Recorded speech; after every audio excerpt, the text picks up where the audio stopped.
Hello guys, welcome to all. இன்றைக்கி நம்ம என்ன பார்க்க போகிறோன்னா, சனிக்கிழமை நைட் எடுத்த ஒரு vlog தான் இது. நான் எப்போவுமே சனிக்கிழமை எங்கள் ஊரில் சந்தை இருக்கும். சந்தையில் தான் காய்கறிலாம் எப்போவுமே வாங்கிட்டு வீக்லி நான் அதை யூஸ் பண்ணிக்குவேன். வீக்லி எப்போவுமே நாங்கள் போயிட்டு வந்துடுவோம்.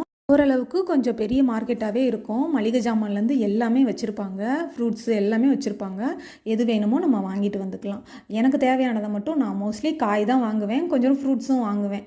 மளிகை ஜாமான்லாம் எப்போவும் நான் வாங்குறதில்ல. இப்போ நான் என்ன காய் வாங்கினேன்னு உங்களோட ஷேர் பண்ணுறேன்.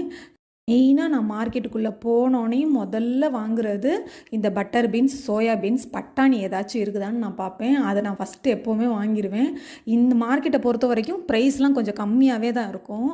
இன்றைக்கி பார்த்தீங்கன்னா பட்டர் பீன்ஸ், சோயா பீன்ஸ், பட்டாணி எல்லாமே அரை கிலோ 40 ரூபான்னு வாங்கினேன். அப்புறம் வாழைப்பூ, அந்த வாழைப்பூ 20 ரூபா தான். குடமிளகாய் 20 ரூபா, வெண்டிக்காய் அரை கிலோ 20 ரூபா. அடுத்து அந்த மாங்காய் கூரில் வாங்கினேன், அது 20 ரூபா. உருளைக்கிழங்கு 1 கிலோ 30 ரூபான்னு வாங்கினேன்.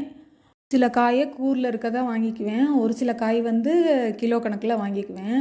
பச்சை மிளகா ஒரு கூறு 20 ரூபான்னு வச்சுருந்தாங்க, அதுதான் வாங்கினேன். அப்புறம் இஞ்சி ஒரு கூறு 20 ரூபான்னு வச்சுருந்தாங்க, அதுதான் வாங்கினேன். இந்த கத்திரிக்காய் பார்த்திங்கன்னா இந்த தடவை கத்திரிக்காய் ரேட்டு கொஞ்சம் கூடிக்கிச்சு. இந்த கத்திரிக்காய் கிலோவே 30 ரூபா தான் விற்றாங்க. ரொம்பவே நல்லா இருந்துச்சு இந்த கத்திரிக்காய். இது நான் யூஸ் பண்ணதில்லை, சரி எப்படி இருக்குன்னு பார்ப்போம். நல்லா பெருசு பெருசாக இருந்துச்சு, அதை வாங்கிட்டு வந்தேன். அடுத்து லெமன் வாங்கினேன். லெமன் 20 ரூபா அந்த லெமன் எல்லாமே.